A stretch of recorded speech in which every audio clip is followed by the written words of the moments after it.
भारतीय हिंदू संस्कृतीमध्ये घरोघरी आवडीने म्हटले जाणारे स्तोत्र म्हणजे रामरक्षा स्तोत्र होय. रामरक्षा स्तोत्राचे अगणित फायदे आहेत. त्यातील सर्वात महत्त्वाचा फायदा म्हणजे त्यातील कवचामुळे शरीराचे पूर्ण संरक्षण होते. रामनामाचा जप होतो. यातील प्रत्येक मंत्र हा तारक मंत्र आहे. त्या प्रत्येक मंत्राचे फायदे आहेत.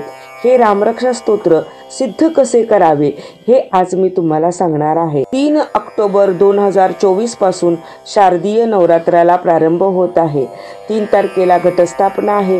3 तारखेपासून तुम्हाला दिनांक 12 तारखेपर्यंत 12 ऑक्टोबर 2024 पर्यंत दररोज एका ठिकाणी बसून तुम्हाला रामरक्षा स्तोत्र 11 वेळा म्हणायचे आहे.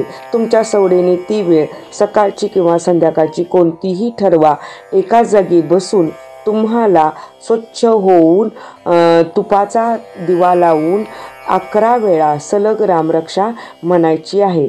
ही म्हणत असताना तुम्ही एका भांड्यात पाणी घेऊन त्या भांड्यावर हात ठेवून म्हणा किंवा समोर एखादी उदबत्ती प्रज्वलित ठेवा. त्याची रक्षा तुम्हाला पुन्हा रामरक्षेची रक्षा म्हणून उपयोगी पडेल.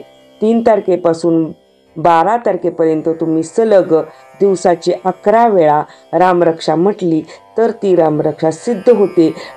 यानंतर तुम्हाला ती रामरक्षा वर्षभर फक्त एकदा म्हटली तरी चालते. अशा रीतीने ही रामरक्षा सिद्ध होते. तुमच्या शरीराभोवती अखंड कवच निर्माण होते. शिवाय एखाद्या आजारी व्यक्तीला ते पाणी तुम्ही पाजले तर त्याचा आजार नक्कीच कमी होतो.